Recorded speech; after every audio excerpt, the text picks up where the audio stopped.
C-SPAN's All Politics 4th of July continues now with Governor Jesse Ventura.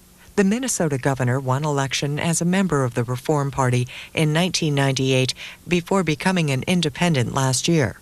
Last month, he joined former White House Chief of Staff Leon Panetta for a discussion on third-party politics. This hour and 20-minute event was hosted by the Leon and Sylvia Panetta Institute for Public Policy in Monterey, California.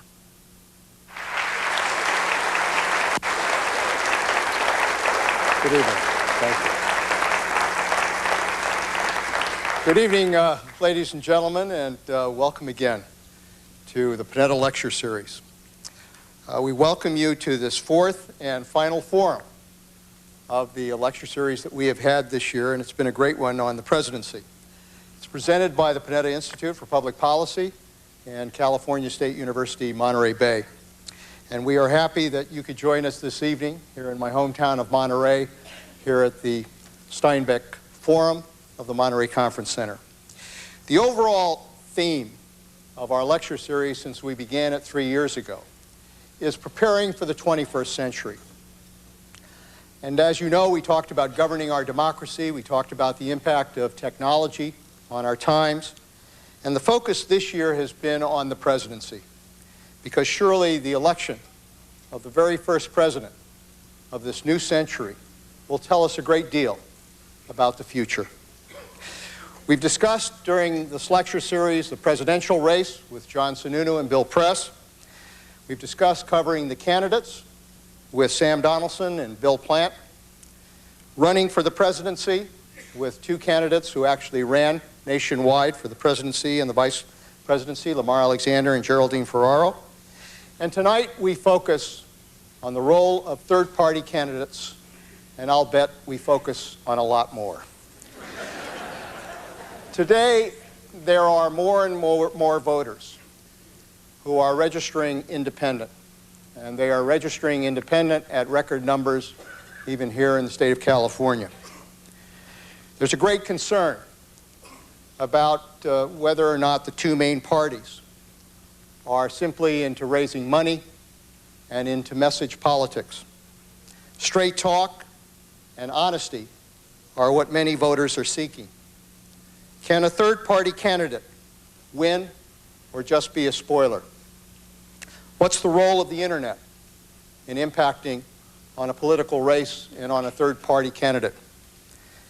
And why is the governor of Minnesota in the middle of all of this? Without question, our distinguished guest this evening is perhaps the best-known governor in the nation. He is the only Reform Party candidate to ever win statewide office, and his campaign victory was one that shocked many in the political establishment. One of his secrets to success was simply getting people to the polls to vote. He and his running mate, May Shunk, a teacher of 36 years in Minnesota, Ventura and Shunk. If that's not a tag team, I don't know what is. But it was a political tag team that persuaded literally thousands of new voters to cast their ballots for candidates on the Reform Party ticket. He ran without notes or prepared speeches or teleprompters. He has said that when you tell the truth, you don't have to remember anything. And as governor, he has pledged to keep those voters that elected him engaged in the political process by simplifying government, pushing for streamlined service for the people, promoting self-sufficiency, and pushing for strong public education. He is a governor whose web page includes messages such as, "Love is bigger than government," and "You can't legislate against stupidity." Born in Minneapolis to parents, both of whom fought in World War II.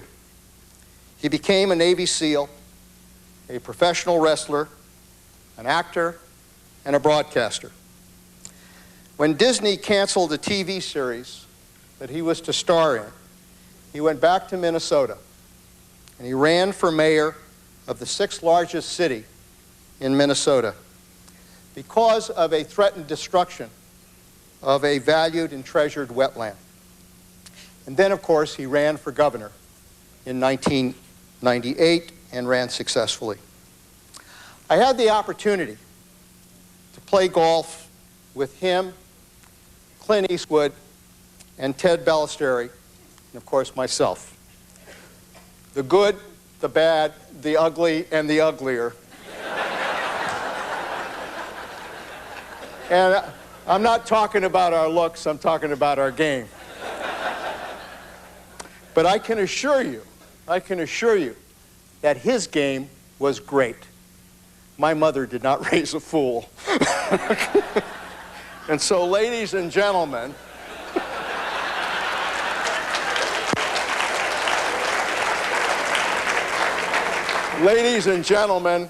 I want to introduce to you a great governor, a good guy, and most certainly a great golfer, Governor Jesse Ventura.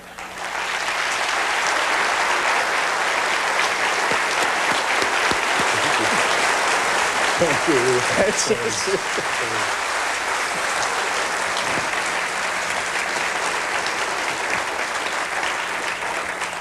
Welcome to Monterey. Thank you. It's nice to be here. Great to have you. You're a wrestler, you've been in wrestling, and you've been in politics. What's tougher? I think that depends, but I would actually honestly say politics is tougher. You have less control over what goes on around you than you do in pro wrestling. Pro wrestling's more physical and performing to a certain extent, where politics you always have to really expect the unexpected a lot more. Yeah. I mentioned in my my introduction that you said I wouldn't have become mayor had Disney not canceled my TV series. I guess it was called The Tag Team. Mm-hmm. Is that true? I mean, is that? Yeah, that's true. I also wouldn't have become mayor if they'd have cast me as Dirty Harry.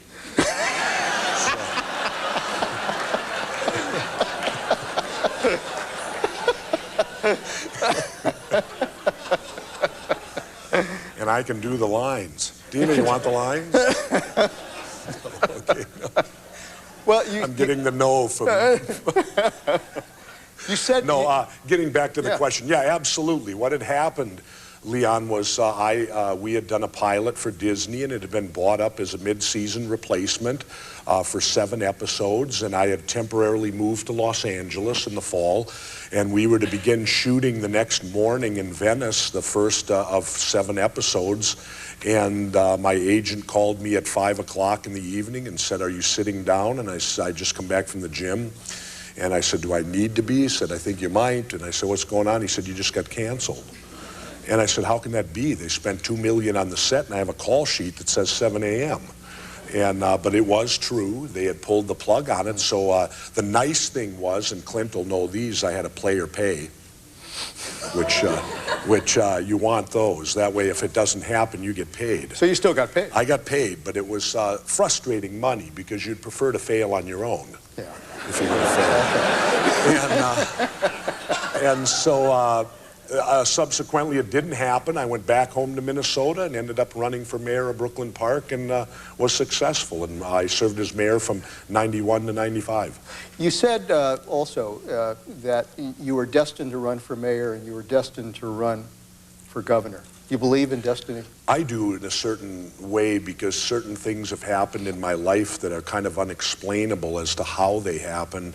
And when they do happen, like the canceling of the series, you're devastated by it initially and you don't realize how, why, and all of that, Leon. And then later, about 10 years later, you put it all into perspective, and I'm a great believer that things happen in your life and that you're destined to do certain things and you're led to those things, if you want to call it a force or religious or whatever you want to call it. I firmly believe that everyone has a destiny. Are you destined to run for president?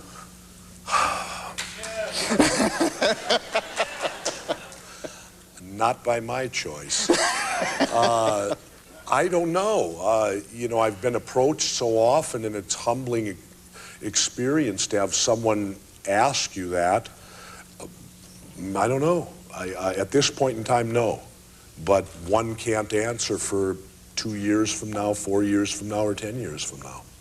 Let's talk about third parties, because this country's had an interesting history on that. I was just looking back on some of the third parties we've had. The Annie Mason Party in the 1830s, the Free Soil Party in the 1840s, Populist Party, 1890s, Teddy Roosevelt, of course, and the Bull Moose Party.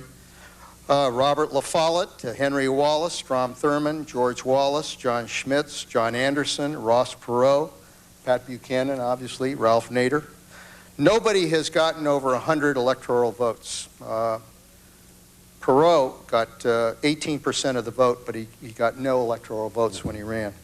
And I guess my question is, considering that history, can a third-party candidate really ever win the presidency, or will that kind of candidate always be just a spoiler with regards to the other elections that are going on? Well, first of all, I think yes, but I think a third-party candidate can win and would win, because if you go back, Leon, 150 years ago, Abraham Lincoln and the then Republican Party was a third party, and he won the presidency as a third-party candidate then.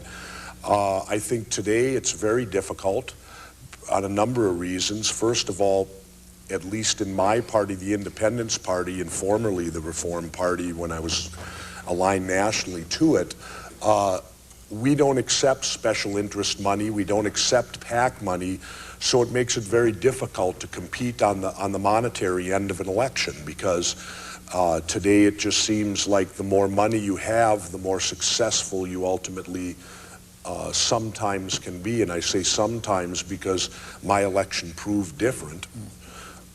So that's very difficult. I think the other hard thing for a third party is that I believe a third party should be a centrist party to be successful, because today we have the Democrat far left, we have the Republican far right, and ultimately all of us that sit in the middle are made to choose one or the other each election, and it's the centrist people that decide the election.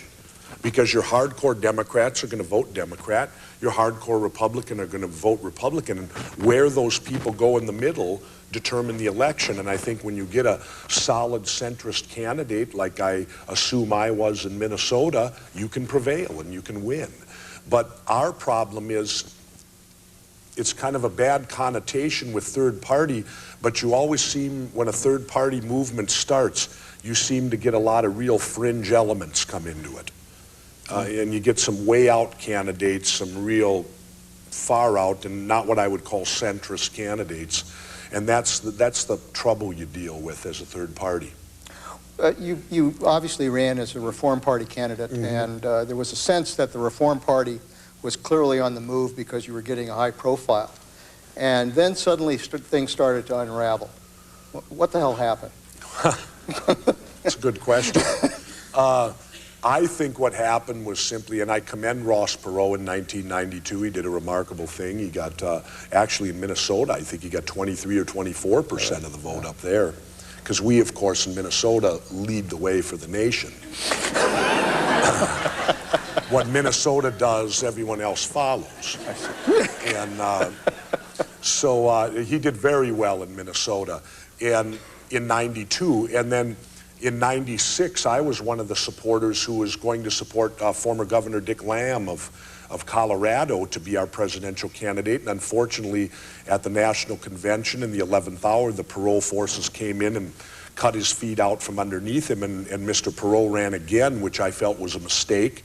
I think the people realized also it was, because his vote total cut in half. He went from 18 to 19% nationally down to about 8 or 9. I think had Governor Lamb been our candidate, we would have increased and built, or at least stayed the same and built upon what Mr. Perot had started in 96, and we would have been able to expand. And then clearly it showed up to me that the parole forces were not going to let the Reform Party out of their control. They were not going to let us grow beyond what they were. They wanted the control, they wanted the power.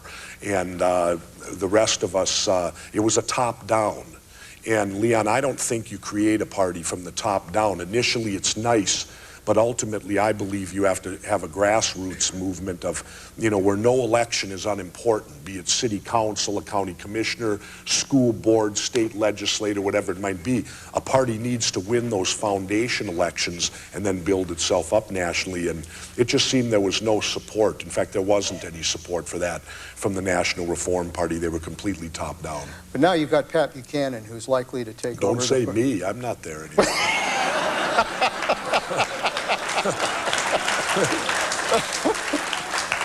I'm not with the Leon. Yeah, no, I am with the Independence Party, which I might add we were prior to 1996, and we had major party status in Minnesota from 1990 on. So we just disaffiliated and went back to what we were before. Our roots as the Independence Party. But you get a guy like Pat Buchanan, who clearly now looks like he's going to get the nomination of the Reform Party and run on that.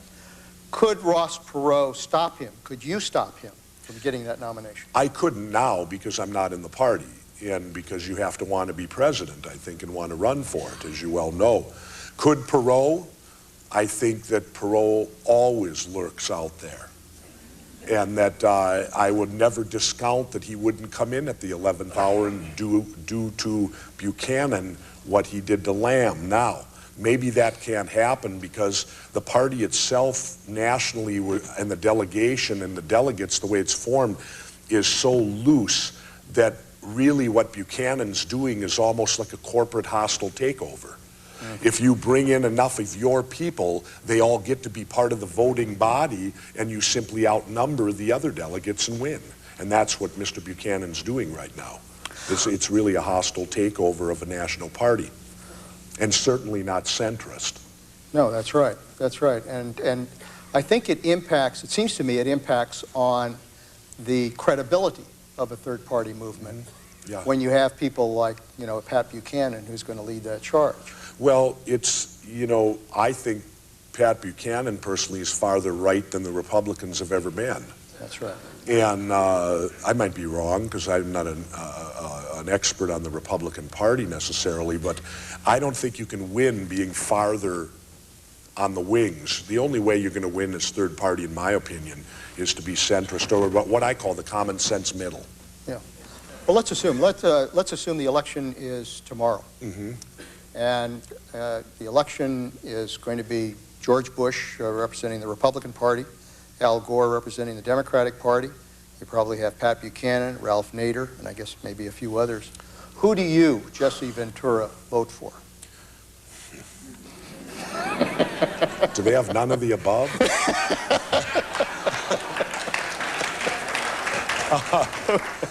At this time, I don't know. I think that I'll have to wait until I don't know if you're like me, but I'm already sick of it. I would love to pass a law. I would love to pass a law that you can't start the campaign until the election year that it's going to take place in. Because to me, they're starting them, and how much money does it cost? How much time and effort when they're starting election campaigns? The minute one election's over, they're already campaigning for the next one. And where will it stop? And so I don't know who I'll vote for. I guess I'll wait and watch debates and judge at that point in time when the rhetoric's over. In Newsweek, you said, I still believe strongly that I could walk in and steal this election at the 11th hour. Do you still believe that? Yes.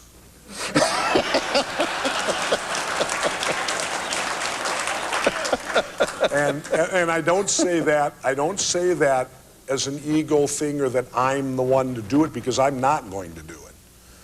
But I say it because I see no excitement in this election, per se. I see voter turnout continuing to drop on a national level, less people becoming involved, less people exercising what they ought to be doing, and that's voting and participating. And I see that really, and I'll say this, and I'll say it bluntly, I will. I think the Democrats and Republicans like that, because the less the voter turnout, the less people they have to control their destiny with. So they work, they won't tell you this, but subconsciously or behind the scenes, they work and want a small voter turnout. because that means it's only their people that are participating. And the fact of the unknown doesn't loom out there, which they did find out about the unknown in Minnesota. What? That's for sure. What are your thoughts about the strengths and weaknesses? I mean, you reflected it, and I've talked to students who are not excited about this election, and I've talked to others who have said that they're not excited about it. Of course, we're early into the election. But what do you think are the strengths and weaknesses of Bush and Gore? Well, first of all, I think their weakness to me is the fact that it's becoming generational now. We're getting second and third generation career politicians. And I think that our country wasn't founded upon that. I don't believe it was. I believe we were founded upon people coming and serving, and when you're done serving, going back to what you used to do. And we don't have that now, and now it's getting generational. They're passing it down and down. And I don't know, the last country I know of that does that is England. You know, it's called a king and a queen, and, you know, the prince then takes over and all of that, and it seems that's what we're getting to. So I would say their weakness is the fact that they're generational career politicians, at least in my book. That's their weakness to me. And second of all, they're so entrenched in their life with the normal political system of spin and spin doctors and being trained, shall we say, to stand at the podium and say what they think everyone wants to hear. And I say this again, not as an ego thing, but they're trying very hard to be me, and they never will be.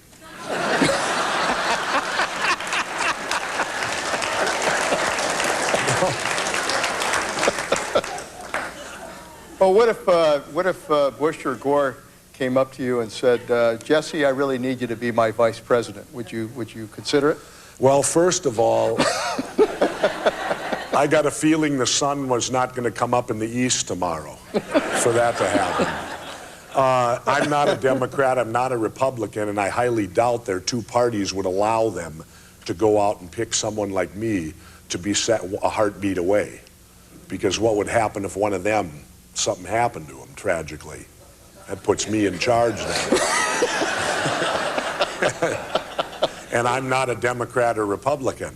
So I don't think in reality that's a real situation. But if they did ask me, certainly I respect both of them well enough. I respect the office that they're going after, the commander-in-chief. Having been ex-military myself, you always view the president as your commander-in-chief. Certainly you would consider it, but whether or not I do it, and the other thing, Leon, it's not going to happen. They're not going to do that. You never know. You never know. Well, then you know more than I do. No. Then again, you've been in that position to That's know right. more than I do, too. Exactly. Listen, let me ask you. See, he does know something. Huh? Yes, indeed. Is that why the vice president invited me out there for dinner? Of course. What do you think? It wasn't just to have a drink with you. Oh, yeah. They're feeling you out, Jesse. Who would be your, if you had to choose someone to run for the presidency, who would you choose? Who would be your favorite candidate to run for the presidency of the United States? Without a doubt, and I say it with no hesitation at all, General Colin Powell. And in fact, I said that I would run with him.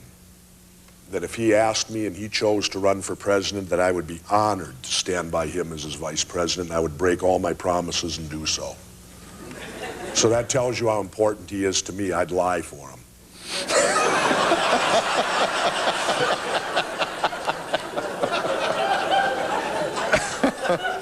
What about John McCain? I think Senator McCain had a tremendous opportunity to lead the third party movement. He had a tremendous opportunity to win. I really believe Senator McCain could have won. Now the problem is he's just another Republican because he chose to endorse the Republican Party again. I think part of the problem was the senator had, and I can't speak for Senator McCain, of course, but I think he had a fear that if he did run as a third-party candidate, that he could quite possibly elect the vice president then. And he didn't feel encouraged enough to attempt to win and play the game of that possibly Vice President Gore would win because of it, because obviously Senator McCain would take a great deal of Governor Bush votes, no doubt about that. And so I think that that was the dilemma he was faced with, and ultimately he went back into the hive, and ultimately he now has lost a lot of the young people, I believe, that saw him as a hope. The young people we talked with today seemed to nod when I said that to them earlier today. And he lost that segment of voters. And I'd like to expand and let people know, at least in Minnesota, I'll tell you something. The Democrat and Republican parties in Minnesota are minority parties. By all polling data, only 20% of Minnesotans say they're Democrats, 20% say that they're Republicans. You add that up, that's only 40%. That means 60% of the people do not identify with either of these parties. And those 60% dictate an election and are there for the taking if the right candidate gets them. You obviously ran that kind of race in Minnesota, and you got elected.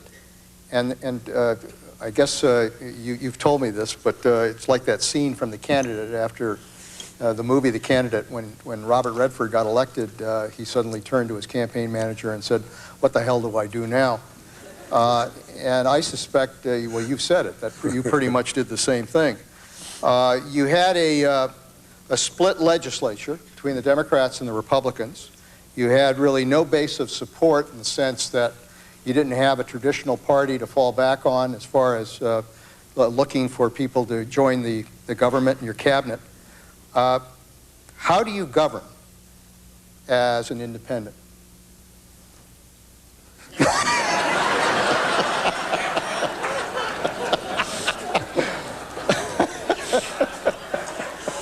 I individually bring them in my office and they leave the meeting.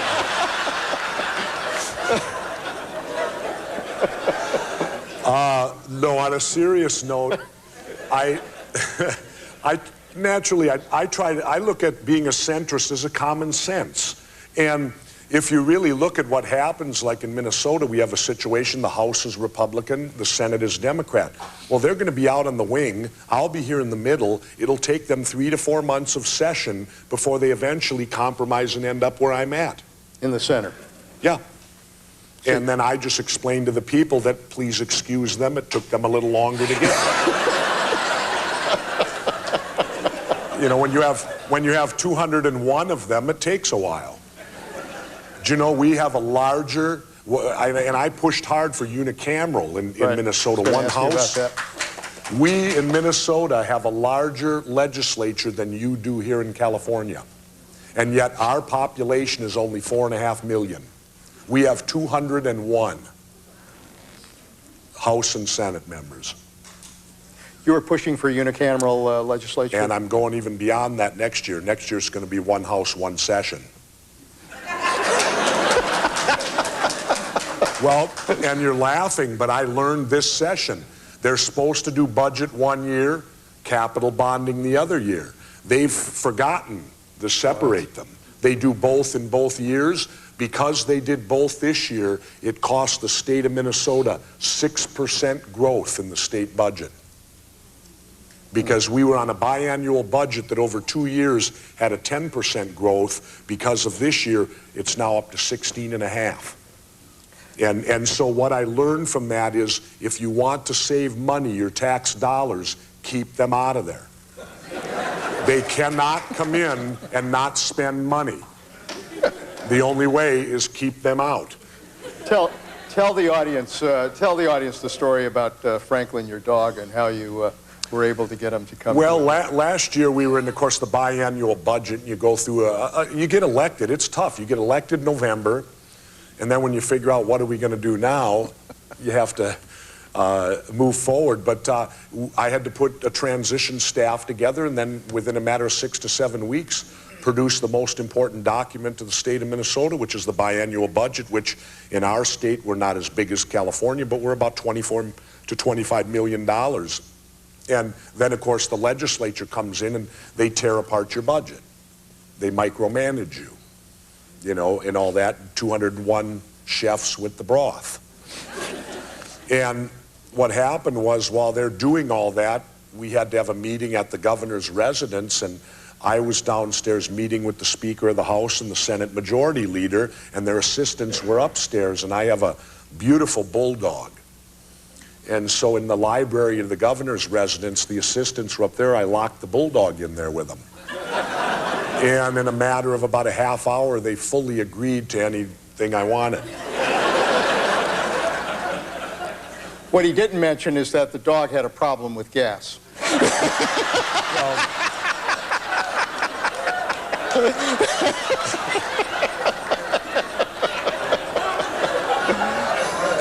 Well, are there any bulldog owners?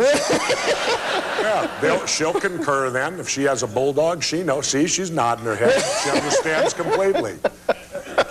But no, Franklin, and they actually were so impressed with Franklin that when they went back to the Capitol into their big meeting room, they took a silhouette and put a black leather jacket on it and a bulldog head and had it at the table the whole time when they were agreeing upon the budget. So he played a big role in it. Let's talk about some issues. Sure. Death penalty is one that's getting a lot of attention these days. And because of DNA and the concern that people are going to their death wrongfully, there's a lot of push to get rid of it or to slow down. What's your view on the death penalty? Well, as I always say, when I was a civilian, meaning a regular voting person out there, I used to support capital punishment, but now as governor, I do not. I would not want that type of responsibility on my shoulders, that if someone were put to death and then found out 2 or 3 years later they had been innocent, that would be a tough burden to carry. But on the flip side, I do not support the death penalty, but I believe life should be life. If someone is sentenced to life in prison, why do they get parole hearings after 7 years and then every 2 years after that? That's not life. And so I'll use both edges of the sword, if I may. I do not support government putting people to death, but I think life should be life. If someone is sentenced to life, that means that they should spend their natural life in custody behind bars until they're gone. We have, as you know, a law in California called 3 strikes and you're out. Mm-hmm. Is that something you support? I don't think so, because I don't think it gives enough discretion to judges in what types of crimes they are.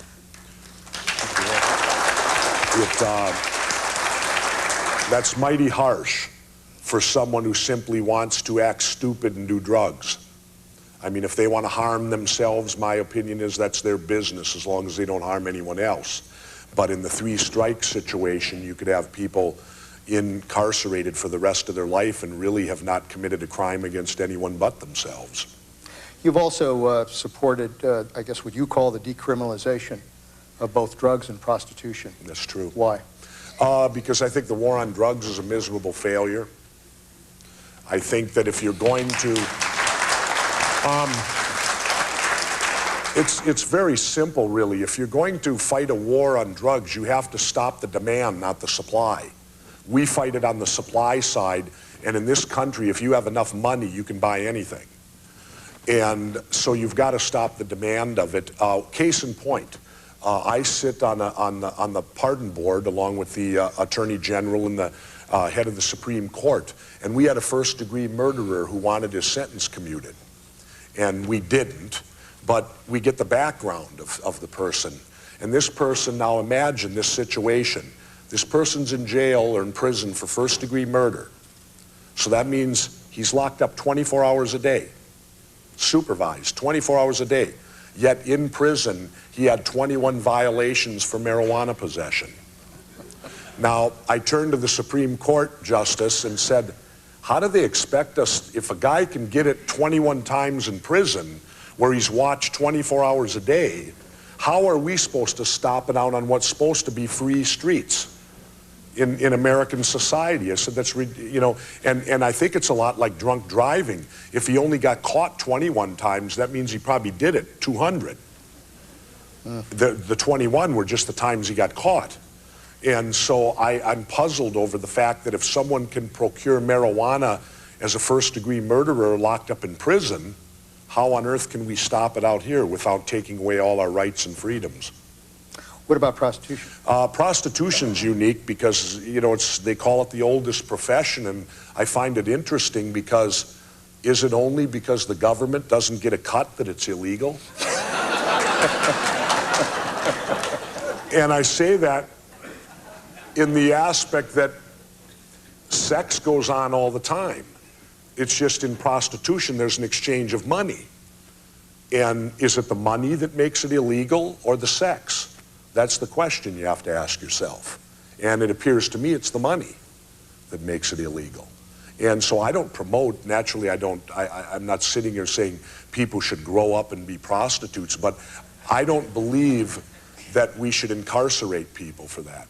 I mean, we have violent criminals that should be behind bars. And, you know, you always hear politicians say, I'm going to get tough on crime. Standard punchline words, right, where most of them wouldn't know crime if it came up and bit them on the ass. But they're going to get tough on crime, right? And to me, that's fine. But what you have to remember is this. If you get tough on crime, be prepared to pay for it. Because it does not come cheap. It comes with a very big price tag. And my view is, why not lock up violent criminals rather than criminals of what I call consensual crime or crime against oneself?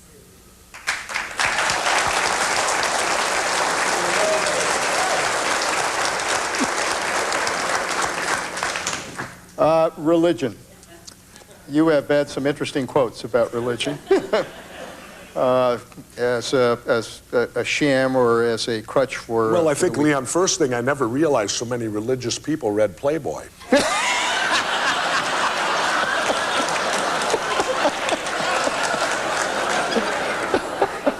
But they do. They do. They do. They do. They look at the cartoons. No, they read the articles. I found that out. What's your thoughts about religion? Well, if you'd have thoroughly read the Playboy interview, you would have realized that I was equating it to the ultra-religious right. I was not meaning it for every common, everyday religious person. I meant that the people who are out in that hardcore right that are trying to put their beliefs onto everyone else and telling everyone else that this is acceptable and you must accept it and all that is what I meant by it. But you know, I don't make excuses for it. At the time, I was doing 5 interviews a day, 25 a week.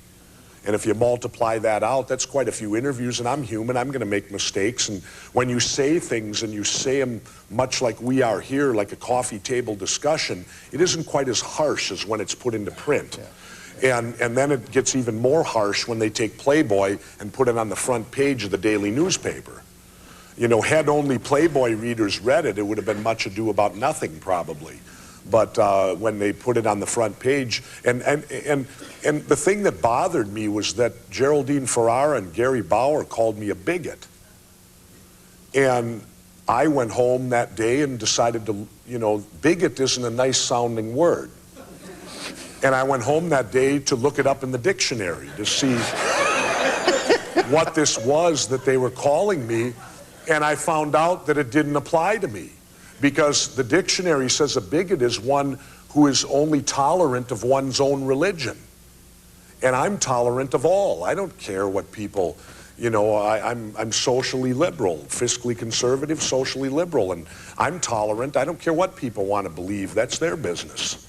And so I thought it was, you know, for Geraldine Ferrara and Gary Bauer, I think they better go read the dictionary before they start calling people names. We got a couple minutes left here before the break. What about gun control? Now I know what you're thinking.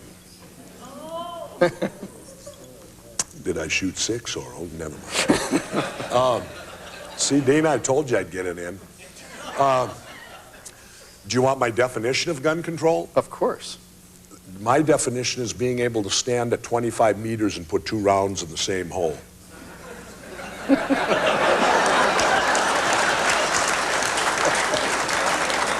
And Clint would know about that. You know about that. No, I believe, on a serious note, I believe in the Second Amendment, and I believe that it's there that we have the right to own guns, but I also believe with the ownership and with that freedom comes great responsibility, that you have to accept responsibility to have the freedom.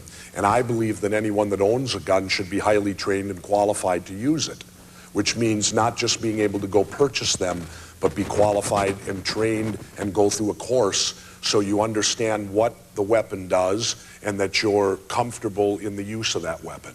I don't believe that you should necessarily be just simply buying them to have them. Do you support a waiting period? I have no problem with a waiting period. Minnesota is actually 7 days. It's 2 days longer than the national waiting period. But on the flip side to that, with technology that we have today, why do you need to wait 7 days to clear someone? You can find out in a matter of hours, if there are. But I don't have a problem, because whenever I buy, I just say, call me when I can get it. And I'll come back then. And this is one that the time has gone very fast.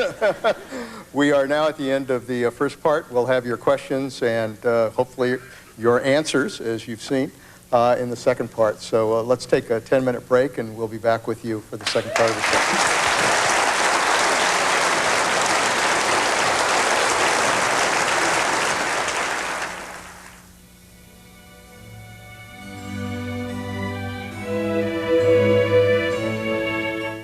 Let's go to your questions. But before I do that, let me ask you.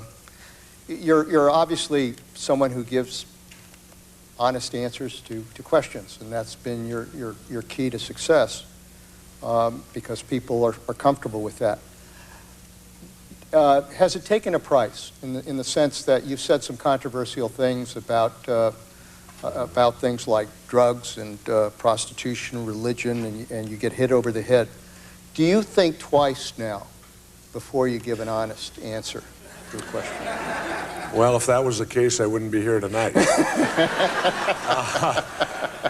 No, yes, I do now, because in most cases, because of the fact that when I first was elected, I thought I was simply answering for myself. And now I realize that I do represent the state of Minnesota. And so I do think a little bit more before I give an answer, because I'm their highest elected official, and that's a great honor that's been bestowed upon you to be the governor of a state. And so I don't try to embarrass the state if it gets to that point.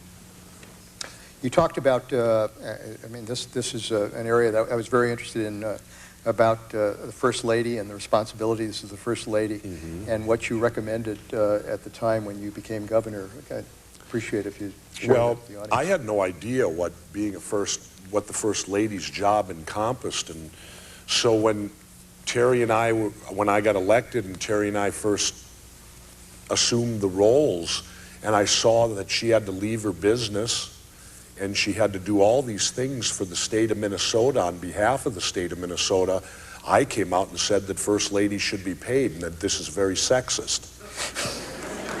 And I believe that even more so now, after a year and a half, and I don't want to personally profit from it or have people think that I push for this, but one of my goals before I leave office is that when I leave, whoever is the next First Lady of the state of Minnesota will get paid, because they do a job that is so important. They represent the state, and what's really unique about it, Leon, is that she has an assistant that schedules her and more or less they work together. The assistant gets paid, and the First Lady doesn't. And I haven't figured that one out yet, how they're doing the same thing for the state. One gets paid, one doesn't. And I think that someday there will be a woman governor of Minnesota, and I'll be very interested to see if the first gentleman has to take care of the residents for free and has to leave his job to assume this role for free. So I think it's just a very sexist thing that was started a long time ago, and the times have changed, and it's time for us to change. Governor Ventura, where do you stand on abortion? Well, I hope Getting I all don't the good ones. stand on it at all. I don't support abortion, but I don't think it's my right as government to make that decision. That is a personal decision.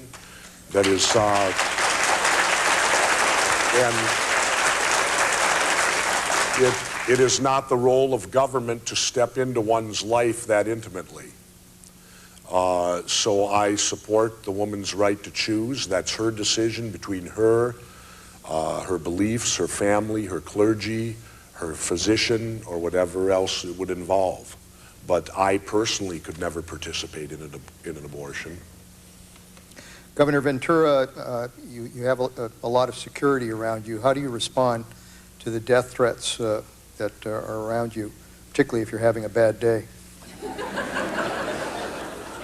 Is that a setup for that? I think that's thing? a setup. Should I tell the story? Go ahead. All right. Well, you get them, and one day I was playing golf and got one, and I was having a bad day at golf. Now, anyone knows that one who plays golf and is having a bad day, you're very irritable. And so I got a threat that day, and of course, immediately were required to run, hide, do not put yourself in a position of where something can happen. And that particular day, I took a different attitude. I said, why do I always have to go? I said, let me go home and let's hunt this guy down and let's make an example of him. And if we do that, it'll make the next guy think twice. Needless to say, my security guys didn't agree with me. And I allowed them to prevail. Better common sense took hold and all that. But it's irritating. I think that for people to threaten someone who has gone through the election process and attempting to do the job to the best of their ability, that's a pretty sad thing to do. What do you think the same-day voter registration, what role did same-day voter registration play in your victory in Minnesota? Probably a very big role, and I'm a big believer in it because I believe that voting should not be difficult. Voting is something that we all should do.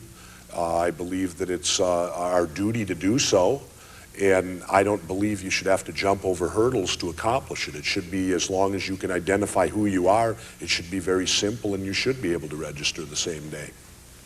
Along those lines, you use the internet very successfully. Do you think the internet is something that we're going to see a lot of in terms of politics? Oh yeah, now, because we use the internet because it's very cheap. You can set up a website for next to nothing as long as you have the people with the expertise to build the website and do it. And it's a terrific way to get your message out to where people can, you know, bring you up on the internet, and they can read about your positions and on all the different issues, and have the ability to understand who their candidates are. And so many people have computers today that they're almost like television sets. So I think it'll be a huge factor in the future. Isn't it true that Garrison Keillor writes all your good stuff?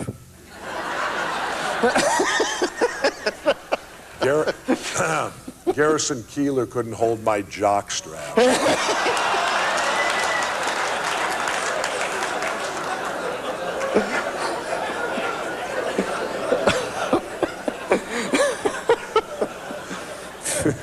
So this is a family show, folks.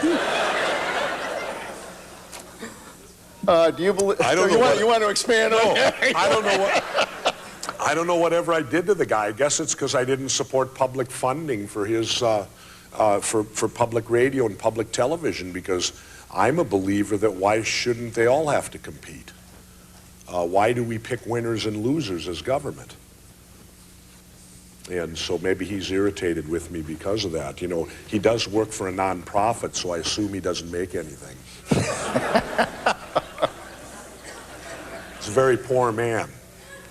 Do you believe the alcohol industry is pushing the war on drugs to divert attention from personal and social devastation related to alcohol use? No, I don't believe that. Good. Let's move right along. What about the ability for voters to choose nonpartisan as a registered voter, since party lines are not clearly drawn or taught in this country? I guess what they're asking is, can you register as a nonpartisan? Sure. I don't think you have to register with a party. I never have. I vote all the time. Those are the people who voted for you. Considering that candidates beg for press coverage during campaigns, how could any public official complain about close press scrutiny? How has the press affected your life? Well, I think you can complain about it over the fact that that certainly everyone's going to make mistakes in the public arena. We all do. We all will. We're all human. I think the difficulty is the fact that it's very difficult to get a qualified person from the private sector to want to subject themselves to that type of public scrutiny, especially for the pay you get. You know, many very qualified people out in the private sector are not going to take a pay cut and then have to face the press on top of it. Where in the private sector, unless they're breaking a law, they're never going to face the press. I don't think very often. So it does, I think we lose a lot of great gifted people who could do a lot of public service because of the fact you're put under such scrutiny. That, you know, that things are taken out of context, media puts spin on things, and let's face facts. The media's out for ratings and they're out to make money just like everyone else. And they do it. How would you describe your relationship with press in Minnesota? Lovely.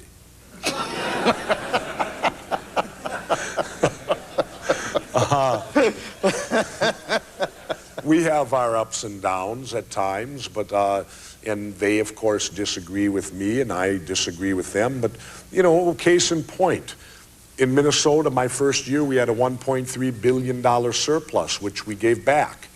Every Minnesotan got a check. The average check was around $700. And the press went out and they found one old guy in his 80s who didn't fully understand how much money he had coming to him and was upset because he felt he didn't get enough. Their headline read, "Not everyone happy with rebate."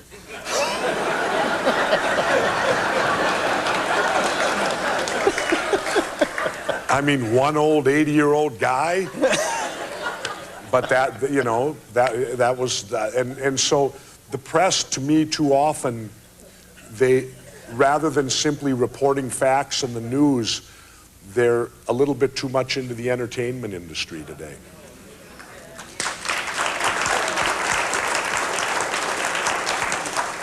Part of the allure of the Reform Party is that it proposes simple solutions to complex problems. The Libertarian Party has gone down the same path before. Why should one think it will work any better this time? I suppose because you always got to have a belief and a hope. And if you give that up, what's left? And so I want to believe that simplicity will work. I want to believe that government doesn't have to be complicated, that common sense can prevail. You've been in the acting business. Who's your favorite actor?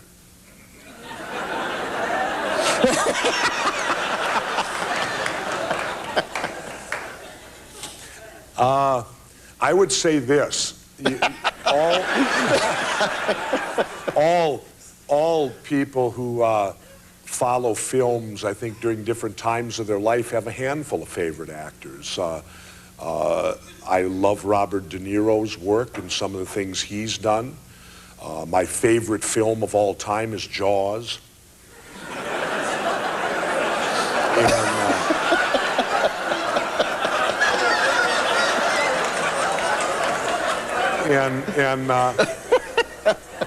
And I'd be lying if I didn't say Clint Eastwood was one of my favorites, because he certainly has been, you know, through the years.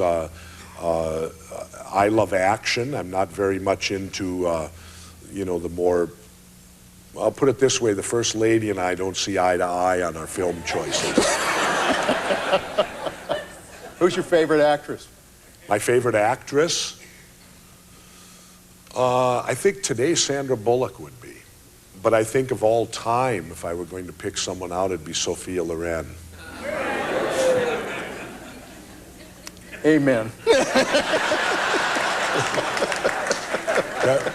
Really, there's not much debate on that one. No. Which of your accomplishments since you took office makes you most proud? Since I've taken office, what has made me the most proud? I think proving that tripartisan government can work. And if I leave here in Monterey, and if I get Leon Panetta to say the word tripartisan once, I'll be very successful.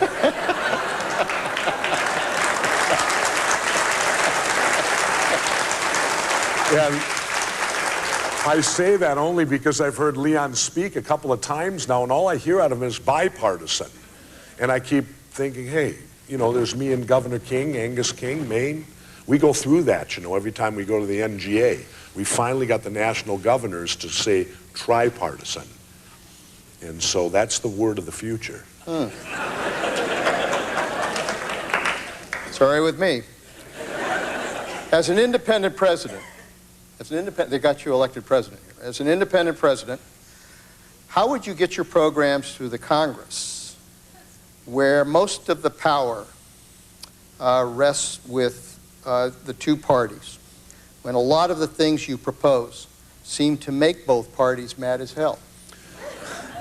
Well, I would do it the same way that I do it as governor of Minnesota. You propose and set your agenda, and then from that point you work with both parties. And as I said earlier, eventually they have to compromise to your position if you're a centrist, because they're out on the wings and they've got to come to the middle, or nothing will happen. And they're very accustomed to doing that. And so we've been very successful in Minnesota. As I said, we've given back a $1.3 billion rebate last year. We're giving back another one this year for about $650 million, about half. We had the largest income tax cut in the nation last year, and we did targeted public school spending, increased that the most it had been over the last decade. So I think that tripartisan can work. There's no doubt about it, and common sense can prevail if you work hard enough at it. Which previous president of the United States do you identify with the most? Probably Teddy Roosevelt, because I went to a high school named Theodore Roosevelt High School.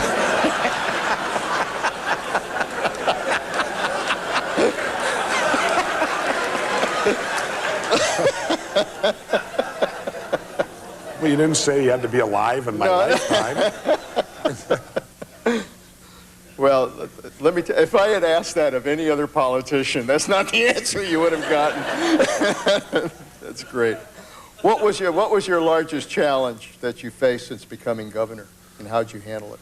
Oh, I think the largest challenge was recovering from the Playboy interview.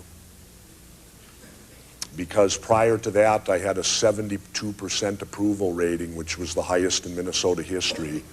After the Playboy interview, it fell to 54, and at that point I thought, well, I need to focus and just buckle down and stick with the straight work of getting the job done, and we did that, and my numbers have now bounced back up into the mid-60s again.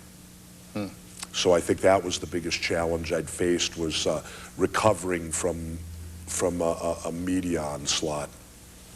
And Leon, you know it well, when you ride on the top, they're eventually going to take you down. Oh, they sure are. That's the name of the game. Yep. You just have to be prepared for it and rebound back from it. That's right. When it happens. A man of your intelligence and good looks could easily be elected president if only you were a Democrat.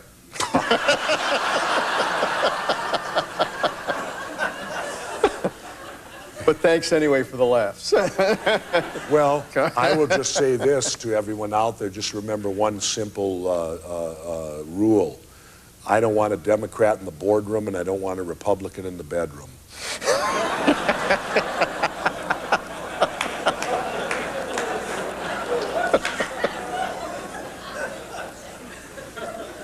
How did you, well, speaking of... Which part are you laughing So where the about? hell else is...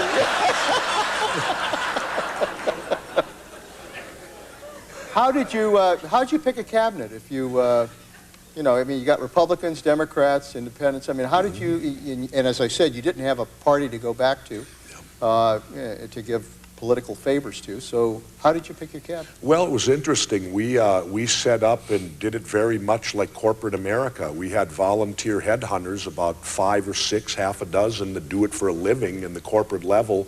They came in and they went through all the applications for all the people that applied for my 25 different commission positions, and they did a review process and sent the final 2 to 3 finalists to me. And I just met with them, interviewed them, and much like a CEO, I very much rely on my own instincts, and I put together a cabinet that, I'll put it to you this way. Hubert H. Skip Humphrey, Hubert Humphrey's son, who was one of my opponents in the election, 6 months after I put my cabinet together, came up to me. And I hadn't seen him since the election or before, the debates before. And he said, "Governor, I want to tell you, you have the best administration in the United States of America." And for an opponent who doesn't need to say that to you, you take that with a great grain of salt. And I think the reason is because I never asked party affiliation when we went through the process. I didn't care if a person was a Democrat, a Republican, or an independent, or reform, or whatever. What I cared about was that they had the expertise to do the job in their particular department, and that they would be loyal to me while they served for me.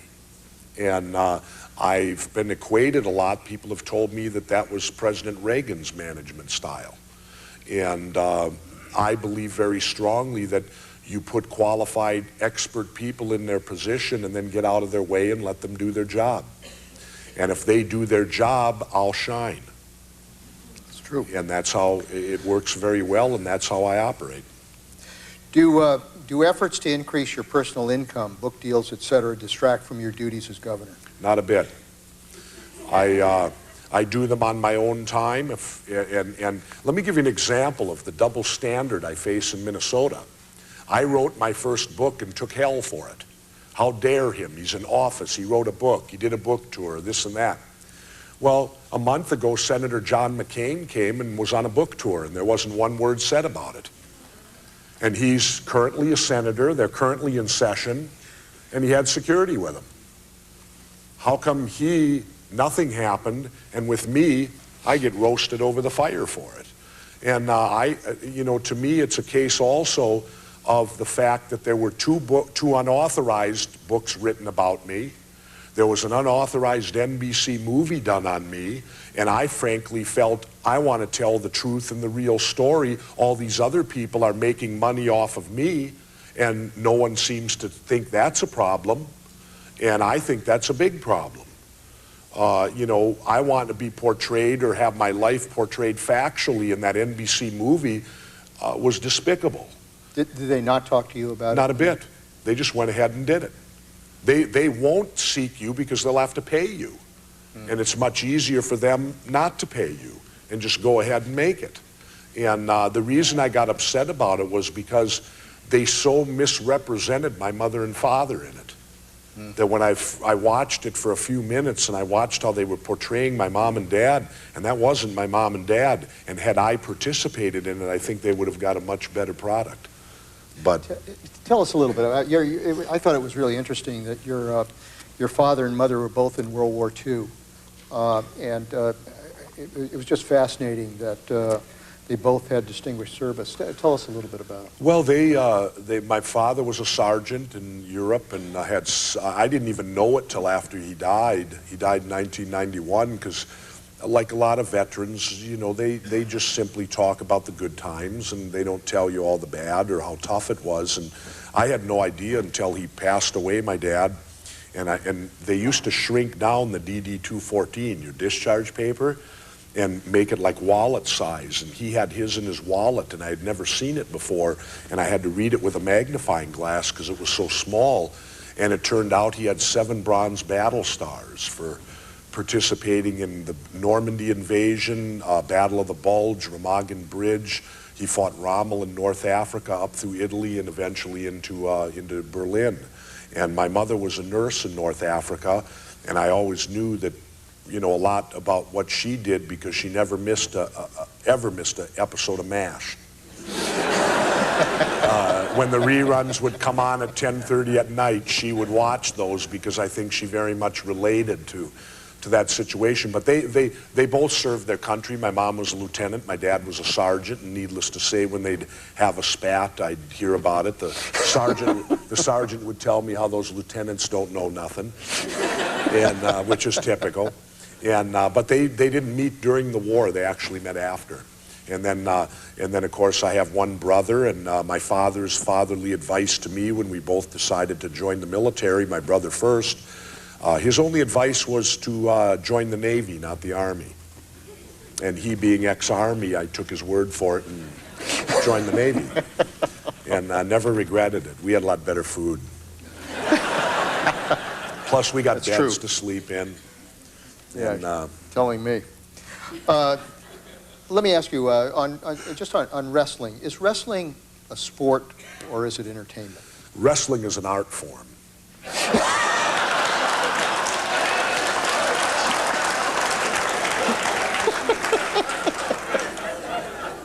Look at that. You know, I'm offended.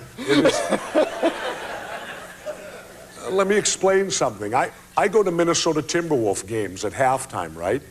And they have this entertainment that comes out in all NBA. And now and then they'll get a trampoline guy, right? Bounces on the trampoline, flips, lands on the tramp. They call him an artist. I've done the same flips and landed on the cement floor. And I'm called fake. I want him to miss the tramp once and hit the floor. And we'll find out what kind of artist he is. And no, I will tell you this, and I say this serious. Wrestling, if you will truly look at it and follow it, is nothing, it is ballet with violence.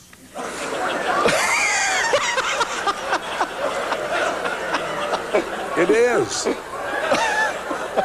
You have no idea the training and the trust and professionalism that they have to have in that business. That, and the First Lady and I invited over a group of the artistic community in Minnesota. And no, we did. We had top people in the ballet, the theater, and all that. We invited them for dinner, and they started asking me the same questions. And when I told them how wrestling was very much ad lib, and it's spontaneity that happens in the ring, and that you truly have to trust each other, it's very much like dancing. And they were very impressed with that. But when it was broken down to them, they had never looked at it that way before. So now when you all go home and you watch WWF now, you will have a new insight into what it is. Did you, I mean, was it a rough life? Very. At one point in my career, I wrestled 63 consecutive nights in a row. Oh my God. And I'll give it to you this way. How many remember when Dennis Rodman got in the ring a little bit, right? The premier rebounder of the NBA. I ran into Dennis and at a Timberwolf game, and I asked him, Dennis, I said, how did you like your venture into my sport? And Dennis Rodman, now this guy's the best rebounder the NBA's ever seen. He bangs bodies, he's physical, all this. Dennis told me that the day after he wrestled, he was so stiff and sore that he couldn't even get out of bed the next day. That's how much physical pain he was in. And I told Dennis, I said, well, Dennis, I wrestled 63 nights in a row once. And he looked at me and said, there's no way I could do that. No way. And so I think amongst our peers of other professional athletes, they understand. And they realize that when you've got a 250, 300-pound guy coming off the top rope, yes, it's show, but there's still contact made. And yes, if that person misses by an inch, you may not live anymore, because that's two bodies flying around in a live arena. There's no retakes. It's not like when you do a film, if you mess it up, they'll reshoot it 7 times and say print 5 and 6. This is one time only, and you have to perform in front of a live audience, and it's remarkable. It's one of my most cherished moments was I was the first wrestler to sell out the St. Paul Civic Center, my hometown. 19,000 fans, and when I went to the ring that night, all 19,000 were chanting in unison, "Jesse sucks."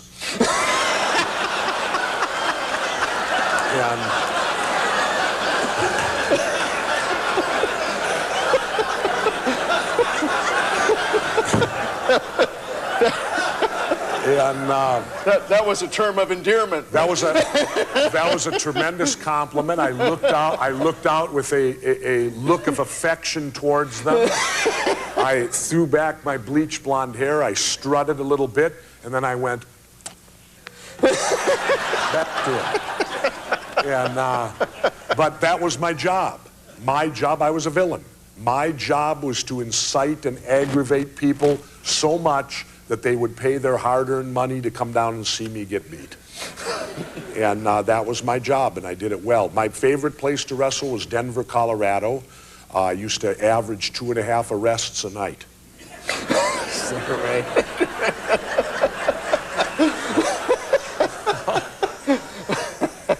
Well, you know, some people get a little overzealous and they try to get in the ring and they get arrested. Would you ever go back into wrestling? Would I ever go back as a wrestler today? Right. No, my day is over. I'm 48 going on 49. I retired now almost 13 years ago, and I want to be the one wrestler, if there's wrestling fans out here tonight, I want to be the one wrestler who, when he said he retired, did. You know, far too many of them say they're retiring, and then about 8 retirements later, they finally do it. So, but I won't say never, because Vince McMahon makes a lot of money, and if the decimal point's in the right place. If someone is old enough to be drafted by the military, how come they aren't old enough to drink? They should be. My viewpoint is we need to get consistent and find whatever age we want to choose, but we need to find one age to determine when one's an adult. And because I think that's our problem with young people, and it has been for many, many years now and generations, is the fact that we have multiple double standard when it comes to when a young person's an adult or not. I always remember very well when I graduated from high school, I enlisted in the Navy. I spent a year being trained. I deployed overseas for 9 months to Southeast Asia, and I came back to the United States of America, and I couldn't drink or have a beer or vote. And that bothered me tremendously, because I thought I could potentially give my life for my country, but I'm not granted the privileges of being an adult. And to me, that's very serious, and I learned something, and what I learned was that we send children to war. Because we don't send adults there, because adults can vote and they can consume alcohol and all that, and many of the kids that go to war can't do that. So I think we have to determine at what age, and it's still prevalent today. You have to register for the draft at 18. So you have the potential to be called up and give your life for your country, and yet you can't have a beer, you can't do certain things. I think we need to be consistent, pick out whatever age it is, and let's make it across the board so that we can understand it. You've got 2 wonderful kids. You've served as a Navy SEAL. Your parents fought in World War II. My brother was too, I should add. Was he a Navy SEAL? Yeah, I followed him. He's class 49, I'm class 58. All right. What concerns you most about where this nation is going? What concerns me most about where the nation's going? I think what concerns me is that we continue to provide the great opportunities for the young people that I was fortunate enough to have. And I think that's what's inherent upon all of us, to work extremely hard so that the young generation can come up and experience the same and have the ability to make the choices that I've got to make and or have been able to make, and that they see light at the end of the tunnel, and that they truly will understand also that the United States of America is the greatest country in the world, and it's up to us to make sure it stays that way. So I think that's our challenge. Great.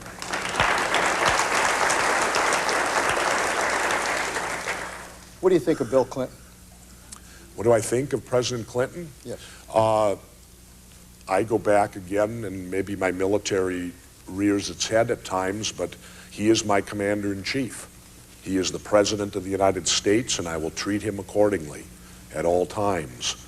On a personal basis, having been out to the White House a couple of times, he's a man with a remarkable memory. Hillary also. I don't know how they can possibly remember all the things they do. As an example, I first met the President and First Lady a year ago at the National Governors Association, and Terry, my First Lady, accompanied me there, and when I went back this year, Terry chose not to go, and so I took my Chief of Staff, because he had never been to the White House, and I thought it would be a good opportunity for him. And when I went through the reception line, which you always do, to greet the President and First Lady, after I greeted the President and got to the First Lady, we shook hands. She immediately said to me, "How's Terry and the horses?" And that amazed me beyond belief, that she had a memory of all the people she meets day in and day out, that she could recall that my wife and her love for horses. And so I find them extraordinary people in a way. They are really custom made in a way for the jobs they do. I really believe that. I think President Clinton was trained, created, and maybe born to be president. Who knows? Yes, he's had his ups and downs, but I think as a whole, if we judge his 8 years as a country, we've gone through the best economic times this nation's ever seen. And certainly he's not fully responsible for that. The private sector is. But as an elected leader of this country, he certainly has the right to take some credit for it. Maybe he stayed out of the way. You know, maybe that's the key. Stay out of the way and let people do business. But no, I think that, you know, other than the problem that he had, I think that he's done a pretty good job as a whole. Do you think his biggest legacy will be in the economic area as president? I think ultimately his biggest legacy will be something else that's going to show up 15 to 20 years from now, and that is the opening of trade to China. You supported that issue. Why did you support it strongly? I support it because, and that's one of the places where I differed greatly from the Reform Party. Well, another reason, because they're very much isolationists in their platform. I supported it because, to me, it's inevitable. If you're going to change, and if there are problems in China with human rights and things of that nature, you're not going to change them by putting a wall up. You're going to change them by interacting with them. You're going to change them by having a relationship with them. And this is 1.2 billion people, or 1/5 of the population. As a business person, you don't shut your door off to that, to a marketplace like that. And really, this was to me a no-brainer, because we were really giving up nothing. China is going to send what they continue to send here. What it did is it opened up their markets to us. And I think that's the important key to it. And I was very honored when the President and Ambassador Barshevsky asked me to take a lead role on it. They said, "We would like you out front on this." And I laid home in bed one night and truly realized that this was going to be something that I think was the biggest decision of this century. And the fun part is in typical political fashion, when I met with the ambassador and she laid out what she wanted me to do, I agreed, and I said, "But I want something for it." In old-time politics, she looked at me and said, "Name it." And I said, "When I'm done being governor," I said, "I'd like to be ambassador to Tahiti."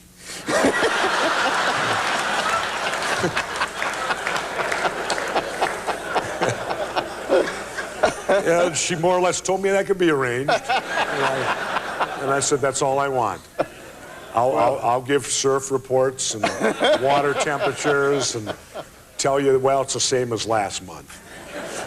Well, Mr. Ambassador, we have had a great time this evening, and as always, I think your greatest quality is that you speak from the heart, and I think that's why people respect you, and it certainly was our pleasure to have you here and to wrap up our series on the presidency. Well, Leon, thank you very much. Thank you.